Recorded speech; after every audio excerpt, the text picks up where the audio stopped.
Maka di sini ada gambaran pada kita yang pertama, kalau antum sedang dibimbing oleh Allah menuju kedudukan yang tinggi, maka sadarlah teman-teman, saat yang bersamaan antum tidak akan sunyi dari rintangan-rintangan sekitaran.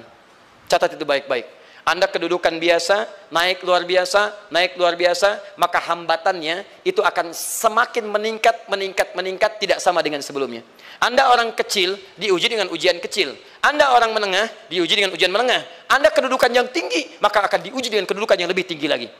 Maaf, Allah tidak akan menguji dedaunan dengan angin yang menerpa akar. Pasti berbeda. Karena angin ketika kedudukan semakin tinggi, maka angin semakin kencang akan menerjangnya. Yuk kita turunkan, jenis ujiannya bisa 3. Bismillah. Tenang aja mas, ya. Antum lihat aja, tulis ya, biar saya ngapus, insyaallah. Perhatikan baik-baik, sini. Kedudukan bersanding dengan ujian. Kalau rumus fisikanya, F berbanding lurus dengan P. Gaya berbanding lurus dengan tekanan. Jadi kalau antum misalnya, rumus asalnya F1 sama dengan F2, gaya gerak sama dengan gaya dorong. Kalau dikembangkan ke sini, tenaga kecil begini, maka yang bunyi kecil. Kalau besar, semakin besar lagi. Nah, memahami rumus ini, F sama dengan P. F berbanding lurus dengan tekanan. Ada gaya tekanan juga yang cukup kuat. Ketika antum pukul kencang, suara kencang. Tapi ini lebih sakit kan? Tekanannya lebih kuat. Itu agak berbeda. Itu dalam persepsi positif. Dalam persepsi negatif juga bisa. Gaya berbanding lurus dengan tekanan. Semakin orang banyak gaya, semakin tertekan hidupnya. Ya? Tanya. Sekarang lihat sini. Rumus ini kalau kita turunkan lewat ayat, am hasibtum an tadkhulul jannata. Apakah anda akan duga begitu mudah masuk surga? Walamma yatikum matalul ladzina khalau min qablikum. Sementara Allah belum menguji anda seperti orang dulu yang dijamin surga mendapati ujian. Apa jenis ujiannya? Ini manhaj hidup kita dan kita berhenti di sini. Maaf, saya mungkin hanya 5 ayat dulu untuk hari ini ya. Massathumul ba'sa. Ujian pertama disebut dengan ba'sun. Jamaknya ba'sa. Ba'sa. Ini masih ringan. Misal, jarang ke masjid, sekarang mulai ke masjid. Begitu antum ke masjid, Allah kasih ujian. Sesuai dengan kadar niat antum. Kasih hujan gerimis. Ke masjid gak? Itu ba'sun. Begitu antum ke masjid, orang Arab katakan, nazil matar. Turun hujan. La ba's, la ba'sa, la ba'sa. Gak ada masalah. La ba'sa, tidak ada masalah. Serap ke dalam bahasa Indonesia, lewat. Labas. Labas, lewat. Ringan. Berarti, kalau antum diuji dengan yang ringan, maka antum kadarnya masih ringan, akan dinaikkan kepada yang menengah. Akan yang menengah. Hati-hati betul. Kalau antum belum lulus yang di sini, maka antum akan terus sampai di sini, sampai lulus di sini. Sampai lulus. Antum mau berangkat ke masjid gerimis bisa. Tiba-tiba nggak jadi di rumah. Istri antum mengatakan, Pak kok nggak ke masjid? Hujan mah, kan cuman gerimis. Takut teriak, Masya Allah. Padahal antum misalnya belum kuat untuk berangkat. Maka antum akan terus diuji di sini. Lihat rumusnya, Quran surah kedua ayat 286. La yukallifullahu nafsan illa. Allah tidak akan pernah menguji seorang hamba di luar kadar kemampuannya. Jadi kalau antum masih ujian yang ringan, antum diberikan yang ringan. Antum naik menengah, diberikan yang menengah. Antum naik lagi level tinggi, diberikan ujian yang berat. Menengahnya disebut dengan darrun. Waddarra, dari ba'sun jadi darrun. Jama'nya darra. Sudah menyakiti fisik. Kena fisik. Sudah melukai. Hujannya makin deras. Ya.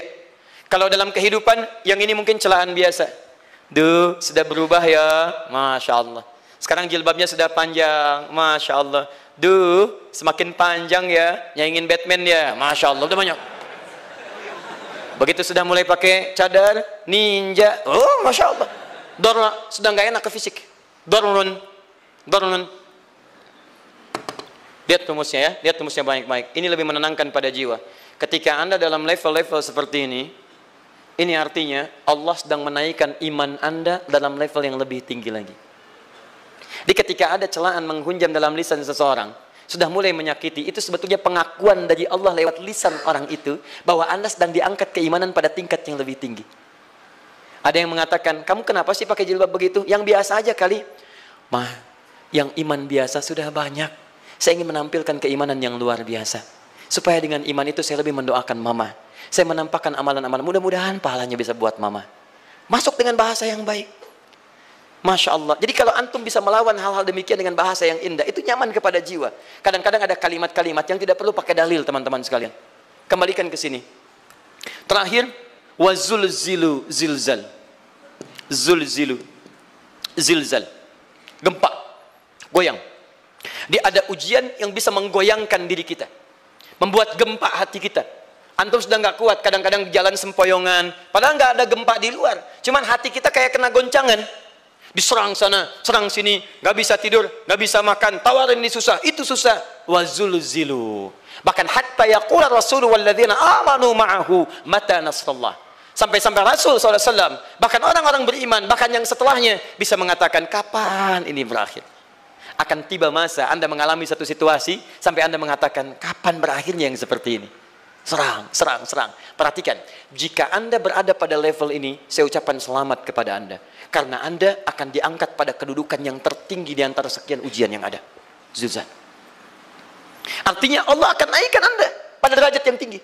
Karena hukum ujian tadi, la yukallifullahu nafsan illa wus'aha. Allah nggak akan menguji seorang hamba di luar batas kemampuannya. Jadi kalau Anda sudah dipandang oleh Allah siap menerima yang ini, maka Anda akan diberikan zilzal. Kalau Anda nggak mampu, Anda hanya akan diberikan darra atau ba'sun. Dimohon maaf, kalau di antara jamaah yang hadir saat ini, Anda merasa sedang punya masalah yang berat, membuat hati Anda goyah, saya ucapkan pada Anda, dari sekian hamba Allah yang ada di muka bumi, cuman Anda yang diberikan itu. Artinya Allah akan mengangkat derajat Anda. Ayo bahagia. Dan yakinlah, bukan orang lain yang dititipkan, Anda yang diberikan. Allah percaya pada Anda, kenapa Anda tidak yakin? Bukan orang lain. Jadi mustahil Allah memberikan ujian berat kalau Anda nggak sanggup. Karena cuma Anda yang sanggup, Anda yang dikasih. Makanya jangan mengeluh. Jangan katakan, ya Allah, kenapa saya, ya Allah? Why me? Kata Allah, why not? Kamu yang bisa. Yang lain tidak. Dan tanpa harus Anda menuliskan status. Memang cuma saya yang sanggup. Oh, Masya Allah. Gak usah. Sadari. Kalau bukan sayang, Allah itu punya sifat adil. Gak mungkin menukar sesuatu di luar kadarnya. Antum tahu cicak? Halo? Jangan katakan wallahu alam, cicak. Cicak, baik. Bagaimana aktivitasnya? Merayap. Di mana? Dinding. Apa makanannya? Nyamuk. Nyamuk bagaimana aktivitasnya? Terbang. Pertanyaan saya, di mana keadilan Allah menjadikan makhluk yang merayap makanannya terbang? Kalau nyamuk masuk kategori pertama tadi, pintar dan tahu dirinya pintar, jadi mainan cicak. Cicak, ayo tangkap. Cicaknya cuma merayap, dianya terbang. Beruntungnya nggak ada nyamuk yang jenius. Tapi yang paling hebat, perhatikan bagaimana lisan orang tua kita menanamkan kalimat-kalimat untuk menanamkan tauhidullah subhanahu wa ta'ala. Cicak-cicak diam-diam merayap. Perhatikan, yang Allah tuntut pada cicak, merayap kamu. Walaupun cuma diam-diam. Lihat baik-baik, diam-diam merayap. Datang seekor, Masya Allah, ketika dia merayap, nyamuk datang. Lihat, bukan cicak mendatangi nyamuk, tapi nyamuk mendatangi cicak.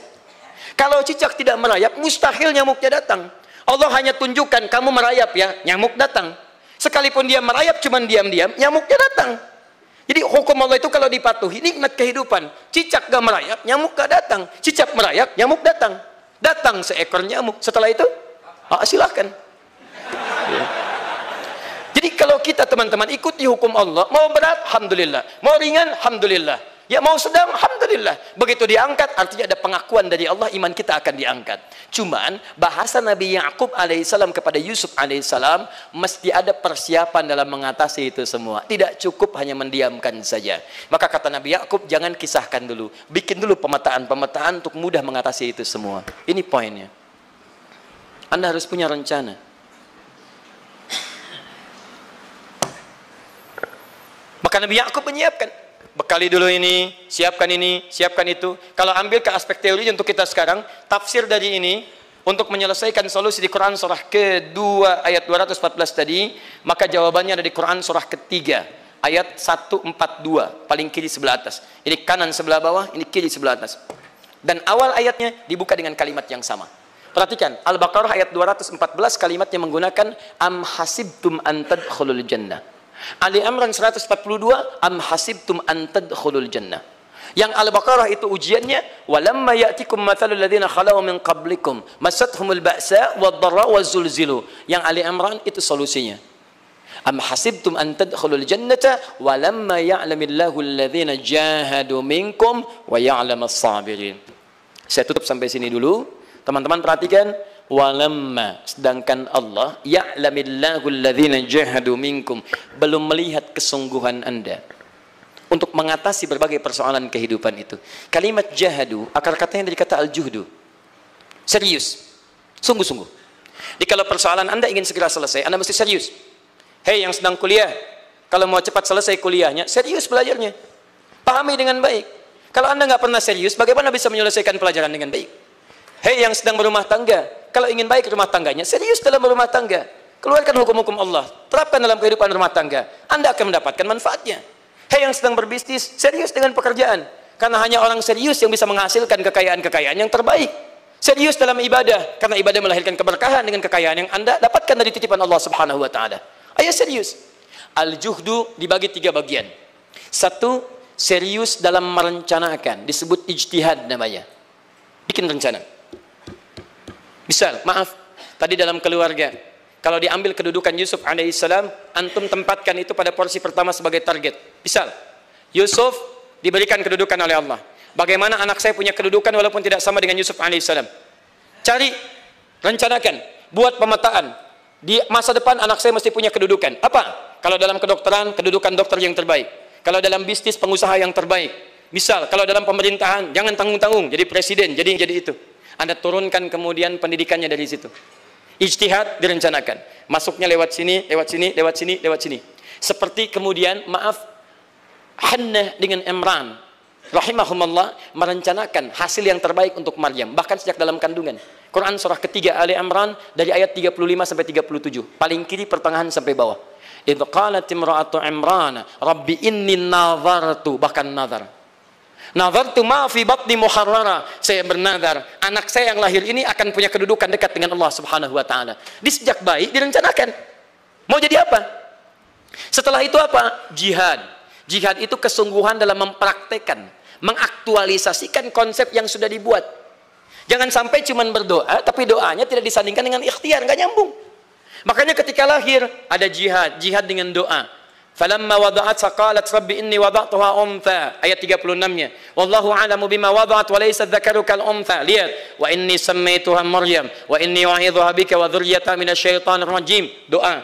Setelah berdoa apa? Teruskan. Bagian akhirnya ayat 37-nya. Maaf teman-teman, tidak cukup dengan doa. Karena Maryam masih dekat dengan Allah, punya kedudukan, dia mesti dirawat oleh orang yang paling saleh. Cari Nabi Zakaria, orang saleh. Mesti merawat. Tempatnya mesti netral dari keburukan, bikin mihrab.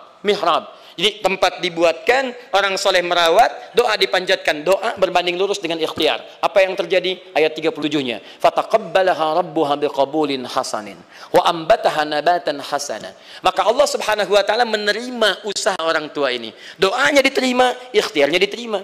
Jadi kalau antum mengambil ayat tadi, diterapkan dalam kehidupan, rencanakan teman-teman sekalian. Anak mau sekolah di mana? Mau jadi apa? Turunkan ke bawahnya.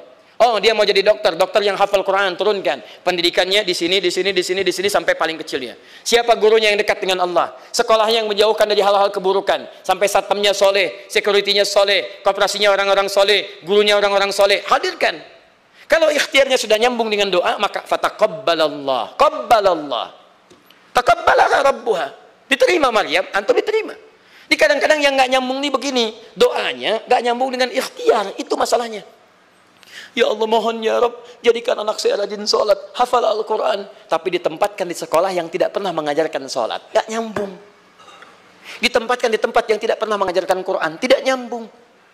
Nggak ada kesamaan di situ. Maka Nabi Ya'qub alaihissalam memberikan gambaran kepada anaknya, nak, kamu akan punya kedudukan begini, hati-hati, setiap ada kedudukan akan ada rintangan, kamu harus punya rencana untuk merencanakan solusi-solusi terbaik untuk itu. Kemudian yang terakhir, ini yang paling hebat, mujahadah, perjuangan melawan emosi. Karena tidak sedikit tantangan itu, maaf, yang berat itu bukan menghadapi fisiknya, tapi menghadapi diri kita sendiri. Mau ke masjid, malas, itu yang susah dihadapi dibandingkan dengan hujan. Hujan ada payung, malas mau pakai apa?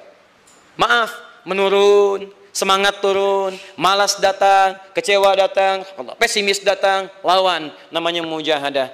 Gabungkan ketiganya, isi dengan sabar. Wa ya'lamas sabirin.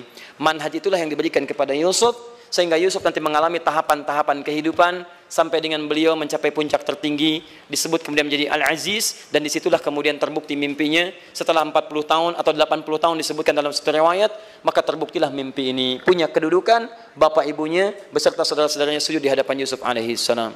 Teman-teman, ini baru 5% dari pengajaran yang ada di surah Yusuf. Masih banyak hal yang lainnya. Bagaimana ketika mohon maaf bertemu dengan saudaranya. Saya kasih bocoran sedikit. 10 orang rapat di satu tempat untuk mencelakai Yusuf. Setelah mereka menyimpulkan bapaknya itu lebih perhatian kepada Yusuf. La Yusufu ahabbu ilaina. Yusuf itu lebih dicintai dibandingkan kita pada diri bapak kita. Bapak kita salah nih. Bapak kita salah. Masya Allah. Bapak kita sesat nih.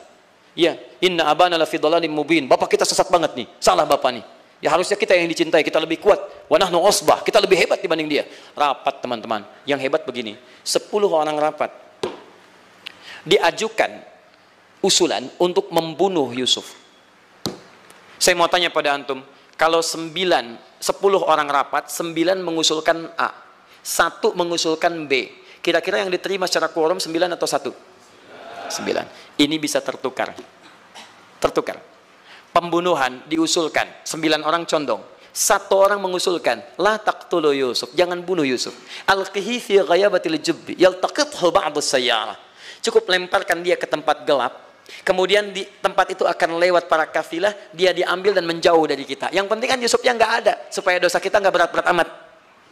Yusufnya ambil, itu kan tujuan kita. Lihat baik-baik. Biasanya setan kalau sedang melakukan sesuatu itu nggak akan nanggung. Nodong bisa pembunuhan. Lempar bisa perampokan. Tapi ini yang aneh, kenapa 9 orang yang untuk membunuh itu tiba-tiba belok menyepakati rencana yang pertama? Yang 1 orang. 9 orang, 10 orang rapat, 9 punya A. Tiba-tiba yang 9 berpindah kepada yang B yang cuma 1 orang. Kenapa bisa terjadi? Ada rahasia di situ. Kapan rahasianya? Kapan-kapan kita bahas.